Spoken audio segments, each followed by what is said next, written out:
Today I'll discuss with the audience the many positive effects of oil drilling in the Arctic National Wildlife Refuge and how this can benefit the population of the United States. The first public parks were designated back in the 1870s. Since then, preservationists and conservationists have argued over the use of these parks, and does it lie in keeping them in their natural state or tapping their resources for human benefit. They're currently managed on the premise that they can be used for multiple resources, such as wildlife protection, recreation, timber cutting, and oil mining operations.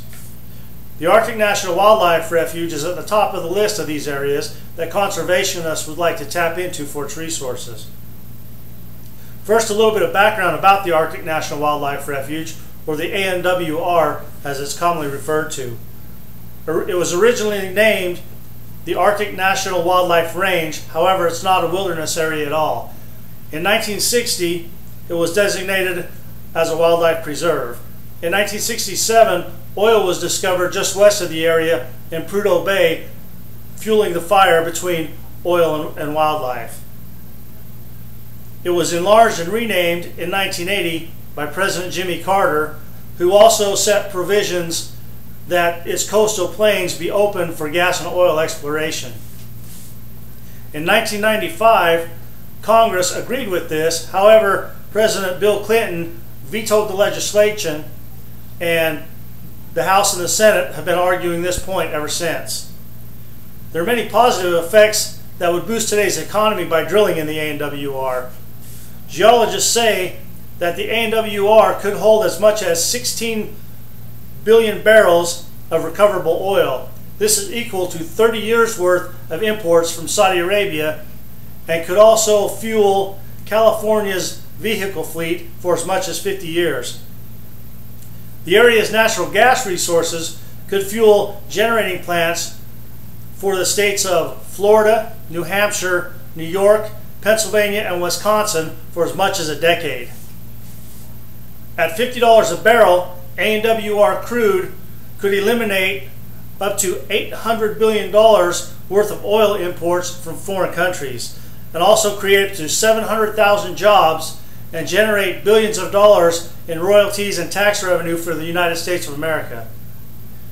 Drilling in the ANWR would also have minimal impact on its environment. Only 2,000 of the area's 19 million acres would be designated for oil drilling. This is equal to about 1/100% of the entire area. The oil-rich area is a flat, treeless area that is some 50 miles from any mountainous regions. Winter in the area generally lasts up to 8 months, and this is when drilling would take place. During this time, temperatures reach lows of -40 degrees Fahrenheit, which is key since all roads, airstrips, and oil platforms are set on top of the ice. This has minimal impact in the spring when the ice melts and leaves very little evidence that drilling has occurred other than a few small holes and puddles, and also allows caribou to return to the area just as they have in the Prudhoe Bay and the alpine oil fields. These are just a few of the positive effects for drilling in the ANWR. The issues of drilling in the ANWR aren't going to go away anytime soon. As long as gas prices continue to rise in the United States and our dependency on foreign oil exists along with this issue will continue. We continue to make positive and negative decisions for our environment every day.